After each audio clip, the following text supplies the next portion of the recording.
Howdy folks, welcome back to War Thunder Ground Forces with the mighty Jingles. I've been plugging away at simulator battles, and eventually I finally managed to get onto the Kursk map. This map is absolutely huge. It is epic.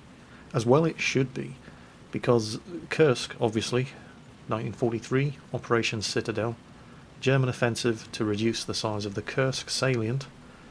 On the Eastern Front, which utterly failed, followed by two Soviet counter-offensives which lasted over a month and crippled the German army on the Eastern Front. The Germans, of course, inflicted far more casualties on the Soviets during the course of the offensive. Germany lost 54,000 men, the Soviets lost 177,000 men, 323 tanks and assault guns destroyed on the German side, anything between 1,600 to 1,900 tanks and assault guns destroyed or damaged on the Soviet side, and yet the Soviets could afford to sustain those losses. The Germans couldn't. Kursk marked the last major offensive that the German army was able to mount on the Eastern Front, and handed the strategic initiative to the Soviets for the remainder of the war. Now, if you want to play Kursk in the Ground Forces tank events, you do of course have to queue up for simulator battles, and that can be quite scary if you haven't done them before. For a start, there is no third-person view. There are only two viewpoints available in simulator. This one, which simulates the view of the tank commander, assuming he wasn't driving button down with the hatch closed. The other view being the gunner's view, using the gun sight of the main gun. There is no third-person perspective in simulator battles, and that of course is not all. Despite the fact that I am zipping around here at anything around 50 to 60 kilometers per hour, that's because I'm in a T50, and these things were that fast. But there's none of that arcade tank drifting and tank handling that you may be used to from watching other Ground Forces videos. There's also no aim assistance whatsoever. There is no target armor penetration indicator. You don't even get to see the name of the tank that you're shooting at. As you can see here, not one of these enemy tanks has any kind of name above them. So you do not know until you've hit something whether or not it's AI or another player. And there's a lot of AI on the Kursk map. It really does have an epic feel. There are lots and lots of targets to shoot at. And as you can see, you've got to use... oh, there we go. That's a player. And there's my first kill. And you can see how you have to adjust your sights for yourself in the same way that you do in realistic mode. The only real difference in simulator is until you've scored a hit on the target, you don't know whether you're shooting at AI or a player.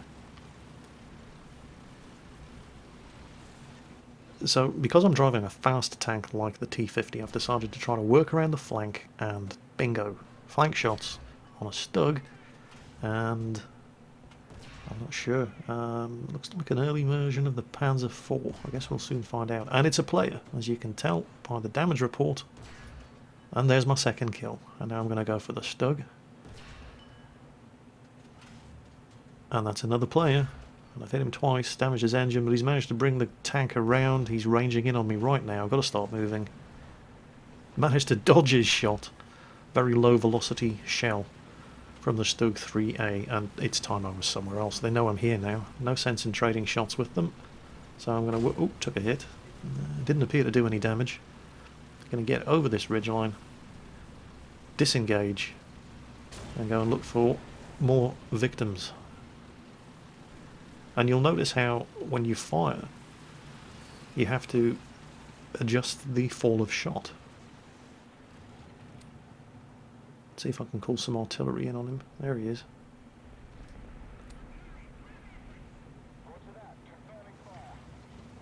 One other thing I have noticed is that when you are shooting in the gun sight view, it's not such a problem with the T50, because it's only a 45mm gun.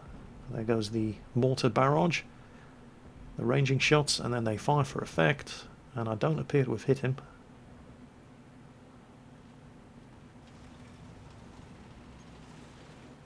Where is he?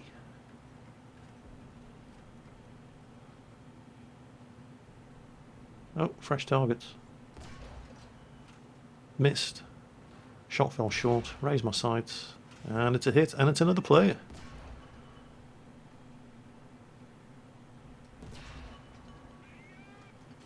Now, the team have achieved one of the mission objectives, and that, as you can see, Allied howitzers are now opening fire on enemy tanks. I have no idea what mission objective we just achieved in order to enable this to happen. This was my first time playing Kursk. But as you can see, it's just, I mean, look at this. It's the scale of this simulator battle is just epic. There are tanks everywhere. Explosions, look at that. There goes the artillery. And of course, oh, another hit. And it looks like an AI.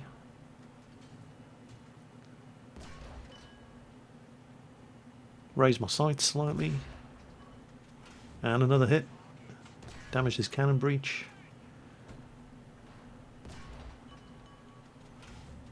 Shots are falling short. Adjust the sights. This is the first time I really sort of became aware of shot dispersion. At ranges like this, I can fire one shot and it will hit the target, and then without adjusting my sights, the next shot falls slightly short or slightly long. Another good hit there. Screw it. Artie's back up. Oh, somebody's taking a pasting over there. Drop that mortar barrage in. Continue firing. Nobody's firing back at me, so I can sit here and take my time. There's another hit. And another one. Hurt his gunner. There goes that mortar barrage. Man, this is glorious. You'll notice when you fire, not so much a problem with the 45mm gun that you get here on the T50, but when you're firing 75 and 76mm guns in this zoomed-in gun sight view, your view is obscured by the amount of smoke from the gunshot. Oh, somebody's getting strafed by Sturmovix there. Did you see that? Scoring some hits. Scoring more hits. This guy just won't die.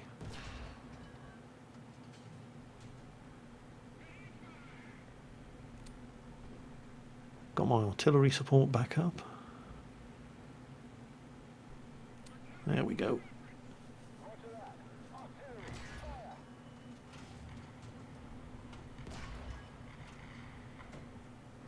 And it's not just the effect of your own discharge from your gun that obscures your view of your target. Near misses also throw up massive clouds of smoke and dust. Which... oh, and somebody's shooting at me. And again, not such an issue with 45mm cannon shells, but with larger caliber stuff, 88mm, 76mm, 75mm, you can find it very, very difficult to accurately observe where your shots are landing. And that's 100% accurate.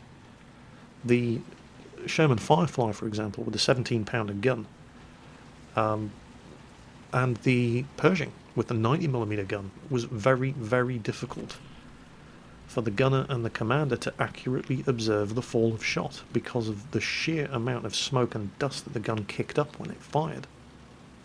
And that is simulated here in War Thunder. Again, not such an issue with a 45mm gun on the T50, but a significant problem when you start getting larger caliber tank gun shells.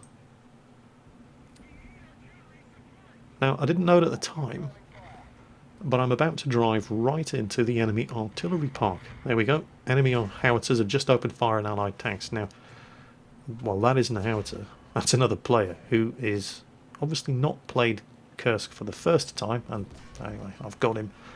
But there's a bunch of our T50s have zoomed out onto this flank ahead of me, and they're already farming kills on the artillery. And a couple of enemy players have come over here to try to intercept them, and my shots seem to be going right through this guy. Yeah, he's dead. He's been knocked out. Now, as I said, this is the first time I've played Kursk, and I was not aware at the time that this was where all of the enemy artillery was congregated. Since I've played this, I obviously know that, and you do tend to get some really, really good light tank and fast medium tank battles over on the eastern flank of the map, as the Soviets rush down here to try to neutralise the German artillery and run slap bang straight into the German light and medium tanks, who are trying to do exactly the same thing by pushing north up to the northeast end of the map to do exactly the same thing to the Soviet artillery. And you do get some fast and furious tank battles in this open ground here over on the eastern flank, as both outflanking forces try to fight their way through each other to get to each different side's artillery and reduce the impact that completing that mission objective and enabling howitzer fire at enemy tanks has. These two guys ahead of me have obviously done this before, and they're already farming artillery kills. But there's plenty of them. Since playing this battle and finding out exactly where all of the enemy artillery and AAA were located, I've had a game with Circumflexers and Foch, and Circumflexers managed, I think it was a 36 kill ground streak. And around about 30 of them were AI howitzers and AAA in this end of the map. And that was his first win of the day. And I think there was a times 4 XP event on. Yeah, he did quite well out of that one. I'm coming up now, although at the time I didn't know it. I'm purely coming down here to try to outflank and get around the main line of advance of the enemy team. And I had no idea that I'm about to run right into... You can see one of them has been knocked out there. I'm not the first one to get here. The enemy AAA positions. See a T-50 up there shooting at something. Or perhaps getting shot at by something. So, and it looks like there's a Stug. So I've got to help him out. But my shots seem to be going right through him. He's probably been knocked out already. And you might be thinking, well, Jingles, the battle message just popped up saying the Stug had been knocked out. Yeah, but how do you know that was it? There's no name over any of these targets. Unless you put a shot into him and see the damage report pop up, you do not know which tank is which. It's always safer just to take the shot. It's only one shot, and it can save severe embarrassment. And bang, there we go. 88mm flak gun. And obviously killing these guys is going to take the pressure off our own tactical ground attack aircraft, the Sturmovix, or if you're playing as the Germans, the Stukas, or whatever the player pilots on your team happen to be flying. And obviously, you know, this is a relatively low tier game. I'm driving a T-50, it's rank 1. This is mostly rank 1 and 2 vehicles. And I'm wondering how the balance of forces is going to shift when you start getting Tigers and Panthers on the German side. Because in the games that I have played so far on Kursk, I don't think I've ever lost when I've been playing as the Soviets. And I can't help but wonder what it's going to be like when you've got Panthers with that KWK-42 75mm gun, or the Tiger with the KWK-56 88mm gun, tanks that were legendary for their accuracy and first shot kill potential. Of course, in order to get that first shot kill, you have to actually hit the target. Now hopefully, if you're grinding up the German heavy and medium tank line, you'll have played enough realistic and simulator battles by the time you get to the Panther and the Tiger that you will actually be something of a pretty good shot. And I do recommend that whatever battle modes you are playing, even in arcade, where you do have aim assistance in your gun sight, pay attention to exactly how much you need to elevate the gun barrel to score successful hits at all different kinds of ranges, so that when you get into games like this, you have a much, much better chance of firing those effective shots and getting that first shot kill, particularly if you're going down the German line and you're going to be eventually armed with the KWK-4275 and the KWK-5688. Because as the guns get bigger, the length of time they take to reload increases, the amount of smoke and dust they kick up when they fire increases, which obscures your view of the target more, and near misses kick up even more smoke and dirt from the ground and the explosion of the shell, which further obscures your view of the target. So getting those first shot kills are going to be even more important the further up the tech tree you go. We suspect at this point, by the way, that there is only one enemy tank left, and as you can tell by the battle messages, he's killing our artillery. At this point I actually have absolutely no idea where our own artillery is. Well, I have a rough idea. I figured it's going to mirror the locations of the German artillery, and oh, a Panzer. Now, yep, he's dead, because my shots are going right through him. I have complained about that in the previous video, but I kind of see the reason why now. It's great having knocked out vehicles all over the battlefield. I mean, just look at that. The sense of scale, the sense of being there, just, you wouldn't get it if you didn't have knocked out tanks. Of course, the downside to that is that, well, you just saw me waste 2 shots shooting at a knocked out tank. And the only reason I knew categorically, beyond any shadow of a doubt, before I had wasted a lot more ammunition on him, that he was knocked out, was because my shots went right through him. And so I suspect that is the reason why that particular feature is in the game at the moment. It may change. I guess it all just depends on how realistic you want your game to be. Yeah, if knocked out tanks were physical objects on the battlefield, then you could use them as cover.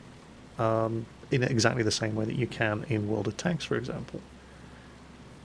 The downside, of course, is that coming across a knocked out tank that isn't burning, you don't know it's a knocked out tank, and you could end up wasting a lot of time shooting at the bugger before you realised your mistake. I personally don't actually have a problem with that. I think it just all adds to the realism. I mean, if you are driving a tank on a battlefield, you come across an enemy armoured fighting vehicle and you do not know whether or not it has been disabled, then you should be putting shots into it. It just all adds to the realism. Speaking of burning tanks, and specifically the M4 Sherman, which was notorious for burning, and it did have problems with its ammunition stowage, and various fixes were applied to Shermans in the Western theatre of operations to reduce this problem. But what the Germans would do was they would repeatedly fire at knocked out Shermans until it was set on fire. And the reason they did this was because the Germans were retreating. If you're constantly fighting a retreating battle, you don't have the opportunity to recover your own knocked out vehicles from the battlefield, because you're retreating from the battlefield. The Americans always had the option of recovering knocked out Shermans, and so the Germans, knowing this and knowing how good the Americans were with their huge logistical supply train at putting knocked out Shermans back into battle, they would, if given the opportunity, repeatedly fire upon knocked out Sherman tanks in order to set them on fire and write them off for recovery after the battle. When you have it spelled out for you like that, it does seem pretty obvious, and yet not a lot of people realise this. So there you go, hey. War Thunder with the mighty Jingles. Entertaining and educational. And that game, this was my first win of the day for the Soviets. And there was also a ×4 XP event on. And yet at the same time, one simulator battle earned so many XP and credits that I was able to unlock the ZIS-30 tank destroyer, the Su-76 tank destroyer, the Su-122 tank destroyer, and made progress towards unlocking the Su-85 tank destroyer as well. Not bad for one battle.